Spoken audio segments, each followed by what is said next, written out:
நண்பர்களே, இப்ப என்ன ஆச்சுன்னு பாத்தீங்கன்னா, வீட்டுக்குள்ள நம்ம பேப்பர் வந்து மாசா சீன் போட ட்ரை பண்ணி தமாசா நம்ம தண்ணி பழத்துக்கிட்ட மொக்க வாங்கிருச்சு. ஆனா இந்த அளவுக்கு பிரஜன் மொக்க வாங்குவார் நான் எதிர்பார்க்கல ப்ரோ. பிரஜன் என்ன நினைச்சிட்டாருன்னா தண்ணி பழம் தானே, எந்திரிச்சிருந்து ஒரு அடியை போட்டு ஒரு மிரட்ட போட்டா அமுங்கிருவாரு, நம்ம மாஸ் பண்ணிடலான்னு சொல்லிட்டு ட்ரை பண்ணாரு போல. தண்ணி பழம் புடிச்சு வச்சு கும்மிட்டாரு ப்ரோ. தண்ணி பழம் மேல இந்த இடத்துல எனக்கு கோவம் இருக்கு, நான் இல்லைன்னு சொல்ல மாட்டேன். இருந்தாலும் தண்ணி பழத்துக்கிட்ட போய் தேவையில்லாம பிரஜன் மொக்க வாங்கிட்டாருன்னு சொல்லிட்டு எனக்கு கொஞ்சம் சிரிப்பாவும் இருக்கு. என்னென்ன விஷயம் அப்படிங்கறத ஃபுல்லா சொல்றேன். இப்ப வீட்டுக்குள்ள ஏவி போட்டாங்க ப்ரோ.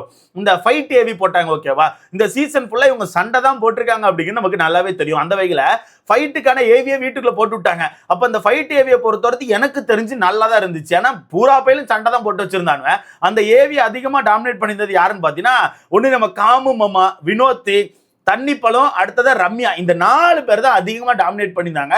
அதுக்கப்புறம் அங்க எங்க திவ்யா வந்தாங்க. அதுக்கப்புறம் அப்பப்ப சபரி வந்து அப்படி சொல்லிட்டு சபரி இது பண்ணாப்ல. சபரி பெருசா சண்டை போட்டதெல்லாம் வரல. ஏன்னா ஒரு சண்டை போட்டது ஒரே ஒரு இடம் மட்டும் தான், அந்த டிக்கெட் ஃபைனல் டாஸ்க் மட்டும் தான். அதை தாண்டி ஒரு வீட்டுக்குள்ள சண்டையே போட்டது கிடையாது. எவன் பிரச்சனையுமே தட்டியும் கேட்டது கிடையாது. சரியா? சும்மா சீன் போடுறதுக்கு சபரி கூல் அப்படின்னு போவாப்ல. அந்த மாதிரி சீன் போட்டு 2-3 இடத்துல இருந்துச்சு. அப்புறம் திவ்யாக்கான சீன் நிறைய இருந்துச்சு. ஆனா என்ன பொறுத்தவரைக்கும் அதிகமா டாமினேட் பண்ணியிருக்கிறது ரம்யா, தண்ணி பழம், கானா வினோத், காமு மாமா. இந்த 4 பேர் தான் அதிகமா டாமினேட் பண்ணிருக்காங்க, ஓகேவா? அப்ப இந்த ஏவியை பொறுத்தவரைக்கும் என்னோட பாயிண்ட் ஆஃப் வியூல பார்க்கும்போது ஓகே தான், நல்லா தான் இருந்துச்சு. இப்ப நம்ம 3 ஏவி வீட்டுக்குள்ள போட்டிருக்காங்கல்ல, அந்த 3 ஏவியை கம்பேர் பண்ணும்போது இந்த ஏவி கொஞ்சம் ஓகே இருந்துச்சு. ஏன்னா இந்த சீசன் ஃபுல்லாவே சண்டை மட்டும் தான் இருந்துச்சு. அதனால இந்த சண்டைக்கான ஏவி வந்து நல்லா இருந்துச்சு, ஓகேவா? அப்ப இந்த சண்டை ஏவி போயிட்டு இருக்கும் போது வீட்டுக்குள்ள இருக்க எல்லாருமே ஒரு மாதிரி குஷி ஆயிட்டாங்க. அட்ரா பறக்க விடுற மாதிரின்னு சொல்லிட்டு வீட்டுக்குள்ள இருக்க எல்லாருமே ஒரு மாதிரி குஷியாகி பேசிட்டு இருக்காங்க. அப்ப இந்த ஏவி கடைசியா முடியும் போது ரம்யாவுக்கும் தண்ணி பழத்துக்கு ஒரு சண்டை வந்திருக்கும். என்ன சண்டைனா, ஒரு தடவை இவங்களுக்கான ட்ரெஸ் எல்லாம் பிக் பாஸ் புடிங்கி வச்சுட்டு வெறுமனே யூனிஃபார்மை மட்டும் கொடுத்துட்டு நீங்க டாஸ்கை வின் பண்ணி காசு சேர்த்து அது மூலமா தான் ட்ரெஸ் எல்லாம் நீங்க ரிட்டர்ன் வாங்கணும்னு சொல்லியிருப்பாங்கல்ல. அந்த டைம் வந்து இந்த லிவிங் ஏரியால ஏதோ ஒரு விஷயத்த பேசியிருப்பாங்க. அப்போ யார் அதிகமா தூங்குறாங்க அப்படிங்கிறது ஒரு டாபிக் வந்தது. ஆமா, ஏதோ ஒரு பவுல் வச்சு ஏதோ ஒரு ஆக்டிவிட்டி மாதிரி பண்ணிருப்பாங்க. அந்த பவுலுக்குள்ள நிறைய கொஸ்டின் இருக்கும், அதை எடுத்து வாசிச்சு இது யாரு அப்படி சொல்லியிருப்பாங்கல்ல.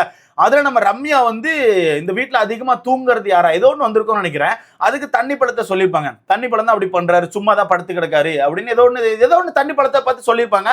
அதுக்கு தண்ணி பழம் வந்து ரம்யா பார்த்து ஒரு வார்த்தை விட்டுருப்பாங்க, உனக்கெல்லாம் தகுதியே கிடையாதுன்னு சொல்லிட்டு ஒரு வார்த்தை வந்து பயங்கரமா சண்டை வந்திருக்கும்ல. அப்ப அந்த சண்டை வந்து அந்த ஏவில வருது. எப்படி அந்த சண்டை வந்து அந்த ஏவில வருது. அப்ப இங்க இருந்த கானா வினோத் தேவையில்லாம அடி அவனை போடு அப்படின்னு சொல்லிட்டு ஒரு மாதிரி ஒரு வார்த்தை விடுறாப்ல, ஏதோ ஒன்று சொல்றாப்ல. அது மட்டும் நல்லா தெரியுது, ஏதோ ஒரு வார்த்தை விடுறாப்ல. உடனே அங்க இருந்து நம்ம தண்ணி பழம் சும்மா இல்லாம அவர் ஏதோ வார்த்தை விடுறாப்ல. அந்த வார்த்தையை வந்து பீப் பண்ணிட்டாங்க. ஸோ அதான் உங்களுக்கு தெரியும்ல ப்ரோ, மாத்தி ரொம்ப கேவலமா பேசிக்கிறானு ப்ரோ. ஒன்னு காக்கான்னு சொல்றானோ, இல்ல பன்னின்னு சொல்றானு, இல்லாட்டினா கழுத வாயின்னு சொல்றானோ, இல்லாட்டினா பன்னி வாயின்னு சொல்றானோ, எதையா ஒன்று சொல்லிக்கிட்டே இருக்கானு. இந்த சீசனை பொறுத்த வரைக்கும் நிறைய வார்த்தைகளை நார்மலைஸ் பண்ணிட்டாங்க. ஆக்சுவலா இந்த மாதிரி வார்த்தைகள் வந்து நம்ம நார்மலா ஃப்ரெண்ட்ஸ்குள்ள பேசுற வார்த்தைகள் தான், இல்ல நான் சொல்ல மாட்டேன். ஆனா ஒரு நேஷனல் டெலிவிஷன்ல இந்த மாதிரி வார்த்தைகளை பேச விட மாட்டாங்க. இது முன்னாடி கமல் சார் எல்லாம் இருக்கும் போது இந்த மாதிரி வார்த்தைகள் பேசியிருந்தா சாட்டர்டே சண்டே பிடிச்சு போட்டு கும்மிடுவாங்க. என்ன நீ மயிருன்னு சொல்ற, என்ன நீ அப்படி சொல்ற, இப்படி சொல்ற, யாரு நீ, இதெல்லாம் பேசுறதுக்கு உனக்கு என்ன இருக்குன்னு சொல்லிட்டு கமல் சார் பிடிச்சு போட்டு கும்மிடுவாப்ல, ஓகேவா? ஆனா இந்த சீசனை பொறுத்தவரைக்கும் ஒரு மாதிரி விட்டுட்டாங்க. இந்த சீசனும் சரி போன சீசனும் சரி ஒரு மாதிரி விட்டுட்டாங்க. இந்த சீசன்ல அதிகப்படியான வார்த்தைகளை வீட்டுக்குள்ள பேசிட்டு இருக்காங்க.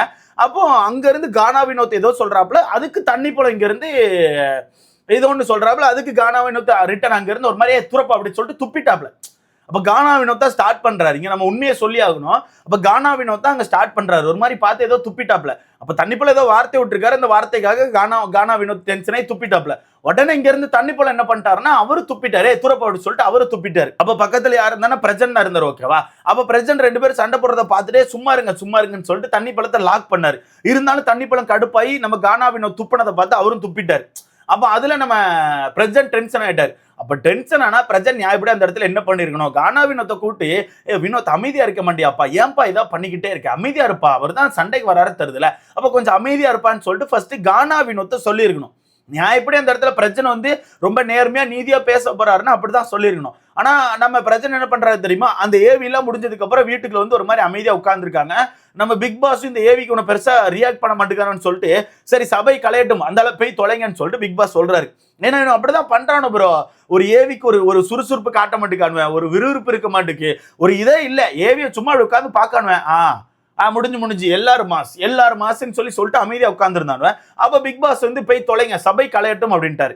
அப்ப அங்கதான் பிரச்சனை வந்து எந்திரிச்சு போயிட்டு ஏதோ பேச போறாரு. அப்ப நான் நினைச்சேன் ஏதோ வீட்டை பத்தி தான் பேச போறாரு பார்த்தா டக்குன்னு தண்ணி பழத்தை பார்த்து நம்ம வந்து இந்த வீட்டுக்கு எதுக்கு வந்திருக்கோம், கெஸ்டா வந்திருக்கோம், நம்ம வந்து இருக்க போற நாட்கள் ஃபன் பண்ணோம், சும்மா தேவையில்லாம சண்டை போட்டுட்டு இருக்காங்க, கடைசி நாட்கள் சண்டை போட்டு உங்களுக்கு என்ன கிடைக்க போகுதுன்னு சொல்லிட்டு ஒரு மாதிரி தண்ணி பழத்தை பார்த்து கேட்காரு. அப்ப தண்ணி பழம் எப்பவுமே எப்படி அவருக்கு ஆப்போசிட்ல யாராவது ஒருத்தர் ஏதாவது பேசிட்டா உடனே வெடிச்சிருவாரு, டமார்னு வெடிச்சிருவாரு. அப்ப அங்கேயே டமார்னு வெடிச்சிட்டாரு, பாமா வெடிச்சிட்டாரு, பாமா.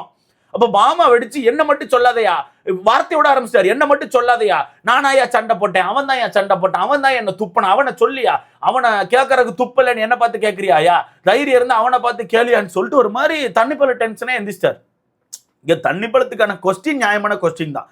அவர் ஃபர்ஸ்ட் ஆரம்பிக்காரு, அவர் ஃபர்ஸ்ட் வார்த்தையை விடுறாரு, ஏதோ ஒன்று நடக்குது, அதனால இவர் துப்புறாரு, ஏதோ ஒன்று நடந்திருக்கு, ஓகேவா. அப்ப ஆரம்பிச்சது யாரு, அங்க கானா வினோத் தான். ஆனா என்ன பொறுத்தவரைக்கும் இங்க இன்னொரு பாயிண்ட் இருக்கு. கானா வினோத் என்ன சொல்றாரு, போடு போடு ரம்யா அவனை போடு அப்படின்னு தான் ஏதோ ஒன்று சொல்றாப்ல.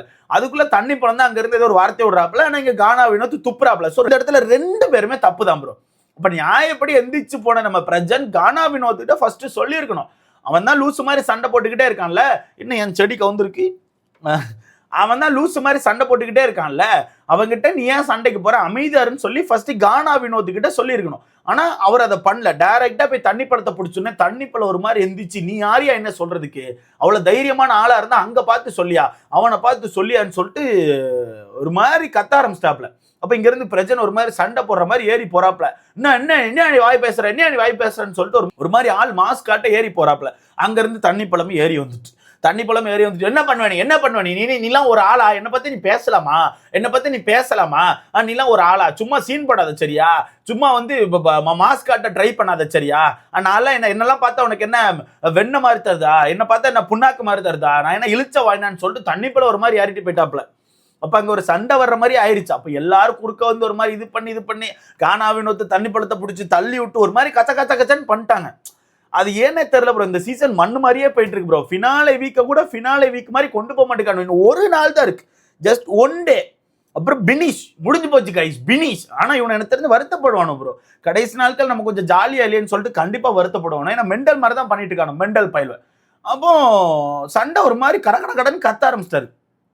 அப்ப இந்த இடத்துல சண்டை ஒரு மாதிரி முத்த ஆரம்பிச்சு, ரெண்டு பேரும் மாத்தி ஒரு மாதிரி அடிக்கிற மாதிரி எகிரிட்டு போறாங்க, எதெல்லாமோ நடக்குது. இதுல நம்ம சபரி வேற, இந்த வெங்காயம் வேற குறுக்க போயிட்டு சண்டை போட்டுக்கோ என்ன பண்ணுவ நீ, சண்டை போட்டுக்கோ அப்படின்னு சொல்லிட்டு ஒரு மாதிரி பிரிச்சு விட்டு சைட்ல இருந்து வேடிக்கை பார்க்கறான்.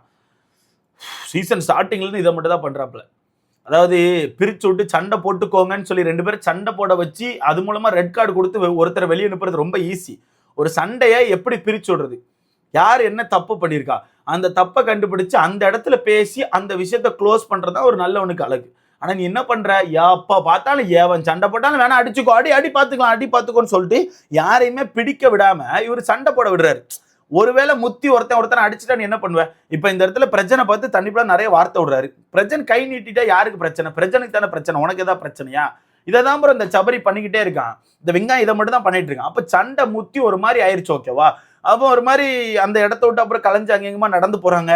இருந்தாலும் மாத்தி ஒரு மாதிரி வார்த்தைகளை விட்டுக்கிட்டே தான் இருக்காங்க. அப்போ திருப்பி லிவிங் ஏரியால வச்சு சண்டை முத்துது, அந்த கிச்சன் பக்கத்துல வச்சு. இங்கதான் தண்ணி பழம் வந்து பிரச்சனை அசிங்கப்படுத்திட்டாப்ல. என்ன சொல்றாருன்னா, என்ன மட்டும் கேட்கறானா, எதுக்கு அவனை கேட்க மாட்டானா, கானா வினோத்தை கேட்க வேண்டியதானே, அங்க கேட்கலாம் தைரியம் என்ன என்கிட்ட வந்து கேட்டுட்டு இருக்கான், அங்க போய் தைரியமா கேட்க சொல்லு, சும்மா சீன் போட்டுட்டு இருக்கானா, என்ன மட்டும் அடிப்பானா, நான் எவ்வளவு பெரிய ஆள் தெரியுமா, நான் எவ்வளவு பெரிய மாசு தெரியுமா, எனக்கு வெளியே எவ்வளவு பெரிய கூட்டம் இருக்கு தெரியுமா, அவெல்லாம் ஒரு ஆளா, அவெல்லாம் என்கிட்ட பேசலாமான்னு சொல்லிட்டு ஒரு மாதிரி பிரச்சனை பார்த்து பேச ஆரம்பிச்சாப்ல. அப்ப பிரச்சனை அங்க பேசவே மாட்டேங்காரு. பிரச்சனை ஆகட்டும், பிரச்சனை பொண்டாட்டி ஆகட்டும், ரெண்டும் சிரிச்சுக்கிட்டே ஒரு மாதிரி போயிட்டு இருக்கு. எதுக்கு சிரிக்கனே தெரியல, ரெண்டு ஒரு மாதிரி சிரிச்சுட்டே போயிட்டு இருக்கு. அப்ப தண்ணி பழங்க ஒரு கட்டத்துக்கு அப்புறம் டென்ஷன் ஆகி, எனக்கு வெளியே எவ்வளவு மவுஸ் இருக்கு தெரியுமா, அவனுக்குலாம் என்ன இருக்கு, அவன்லாம் ஃபீல்ட் அவுட் ஆனவன்லாம் என்கிட்ட வந்து பேசக்கூடாது, என் மேல போறாம அப்படி இப்படின்னு சொல்லிட்டு ஒரு மாதிரி பிரச்சனை முடிச்சு விட்டாப்ல. இது ஆக்சுவலா பர்சனல் அட்டாக்கும் கூட, ஓகேவா. பிரச்சனை ஃபீல்ட் அவுட்டே ஆனாலுமே அந்த மனுஷன் பண்ணியிருக்க விஷயத்த தண்ணி பழம் வந்து இன்னும் 7-8 ஜென்மம் எடுத்து வந்தாலும் பண்ண முடியாது. ஏன்னா அவருக்கு அந்த திறமை கிடையாது, ஓகேவா. இருந்தாலும் அந்த இடத்துல பிரஜன் தேவையில்லாத வேலையை பார்க்கறாரு. சாக்கடையில கல்லு வீசினா நம்ம மேலதான் சாக்கடைப்படும். காலங்காலத்துல இதே தான் அமித்துக்கு நடந்துச்சு. அமித் ஒரு விஷயத்த பேச போறதுக்கு முன்னாடி அமித்து கிட்ட தண்ணி பழம் லூசு மாதிரி சண்டைக்கு போனான். அப்ப அந்த இடத்துல நம்ம வினோத் டப்புன்னு உள்ள வந்து, நீ என்கிட்ட என்ன வேணா சண்டை போடு, அமித்து கிட்ட போனா நான் காலி பண்ணிடுவேன்னு சொல்லிட்டு ஒரு மாதிரி மிரட்டி விட்டு போயிட்டாப்ல. சோ அவர்கிட்ட யாரு பேச போனா இப்படிதான் பண்றாப்ல. ஆதிரை பல இடங்களை சப்போர்ட் பண்ண ட்ரை பண்ணி போறாப்ல. ஆனா ஆதிரை அவர் என்ன சொல்றாரு, உனக்கான பர்சனல் எடுத்து நான் அசிங்கப்படுத்துவேன்னு சொல்றாரு. சோ இவன் ஒரு லூசு ப்ரோ, ஒரு மெண்டலி, ஒரு கிறுக்கன், ஒரு தற்கொலை நாய். இவனெல்லாம் எதுக்கு வீட்டுக்குள்ள விட்டு வச்சிருக்காங்கன்னே தெரியல. நான் எப்படி பார்க்க போனா இந்த நாதாரிக்கு தான் ரெட் கார்டு கொடுத்துருக்கணும். நம்ம அந்த டைமை பேசிட்டு இருந்தோம் தெரியுமா, பெண்கள்கிட்ட ஒரு மாதிரி எல்லை மீறி போறான் அப்படின்னு சொல்லிட்டு. அப்போ எவிக் மட்டும் பண்ணிட்டாங்க, ரெட் கார்டு மாதிரி எவிக் பண்ணாங்க. நான் சொல்லிப்பேன் அந்த டைமே, உனக்கு ஓட்டுகள் இருந்துச்சு ஆனால் வேனுக்குனே தூக்குறாங்கன்னு சொல்லிட்டு. இவனுக்குலாம் ரெட் கார்டு கொடுத்துருக்கணும் ப்ரோ. ஆனால் அந்த டைம் நிறைய யோசிச்சாங்க, ரெட் கார்டு எடுக்கலாமான்னு யோசிச்சாங்க. யோசிச்சிருக்க கூடாது, டப்புன்னு நீட்டி வெளியே தூக்கி போட்டுருங்க. அந்த டைம் ரெட் கார்டு கொடுத்துருந்தா இந்த மொத்த கேமும் மாறி இருக்கும் ப்ரோ. மொத்த கேமும் மாறி இருக்கும். எனக்கு தெரிஞ்சு நிறைய விஷயங்கள் மாறி இருக்கும். கடைசி நாட்களில் கடைசி நாட்களில் பாருக்காம ரெட் கார்டு வாங்கியிருக்க வாய்ப்பே கிடையாது. ஏன்னா அந்த ஒரு ரெட் கார்டு இவங்களுக்கு பயத்தை காட்டி இருந்திருக்கும். ஸோ அந்த ரெட் கார்டை விட்டதுனால இவ்வளோ தூரம் வந்து நிற்கு. ஒன்றும் சொல்றதுக்கு இல்லை கைஸ், ஒன்றும் சொல்றதுக்கு இல்லை. மொத்தத்தில் தண்ணி போல ரொம்பவே வார்த்தைகள் விடுறாப்புல. அங்கே பிரச்சனை எதுவுமே பேசலை, அந்த ஃபீல்ட் அவுட் அந்த விஷயத்துல அமைதியாக போயிட்டாப்புல. சாண்ட்ராவும் சரி எதுவுமே பேசலை. நான் நினைச்சேன் சாண்ட்ராக்கு பேனிக் அட்டாக் எதுவும் வந்து தொலைஞ்சிரும்னு சொல்லிட்டு எதுவுமே வரல. ஆனால் இது ரொம்ப தப்பு ப்ரோ. அவர் ஃபீல்ட் அவுட் ஆனாலும் அவர் பல வருஷங்கள் உழைச்சிட்டு தான் ஃபீல்ட் அவுட் ஆயிருக்காப்புல. இருந்தாலும் ட்ரை பண்ணிட்டே இருக்காப்புல. அவர் ஃபீல்ட் அவுட் மீன்ஸ் அவர் வந்து அப்படிலாம் வெளியே வரல, இன்னும் ட்ரை பண்ணிட்டு இருக்காரு, படம் பண்ணிட்டு தான் இருக்காரு. ஸோ ஏதோ ஒன்று ட்ரை பண்றாப்ல. இந்த நாதர் என்ன பண்ணுது, அங்கே எங்கேயுமா ஏதாச்சும் ஒரு ப்ரொடக்ஷன் கம்பெனியில் போயிட்டு ஏதாச்சும் சைடு ரோல் பண்ணிட்டு அது மூலமா நான் வந்திருக்கேன்னு சொல்லி சீன் போடுது. அந்த ஆட்களுக்கு முதல் சொல்லணும், இவனை தூக்கி போட்டா அந்த சீனை வச்சு எப்படியாச்சும் நம்ம ட்ரெண்ட் பண்ணிடலாம் ட்ரை பண்றாங்க தெரியுமா, அதை முதல் கட் பண்ணுங்க. இந்த மாதிரி நாதாரியா குப்பையில தூக்கி போட்டாதான் அவெல்லாம் ஒளிஞ்சு அந்த காணாம போவான். இவனை மாதிரி ஆட்களுக்கு வாய்ப்பு கொடுக்கறத விட நல்ல டேலண்டா இருக்க ஆட்களுக்கு வாய்ப்பு கொடுத்தீங்கன்னா நல்லா இருக்கும்னு எனக்கு தோணுது. மொத்தத்தில் பிரஜன் தான் அசிங்கப்பட்டார், அது தேவையில்லாத விஷயம் மாதிரி எனக்கு தோணுது. ஸோ இதை பத்தி உங்களுக்கான கருத்துன்னு சொல்லிட்டு மறக்காம கமெண்ட் பண்ணுங்க. வீடியோ லைக் பண்ணிக்கோங்க, சேனலை சப்ஸ்கிரைப் பண்ணிக்கோங்க. அடுத்த பார்க்கலாம்.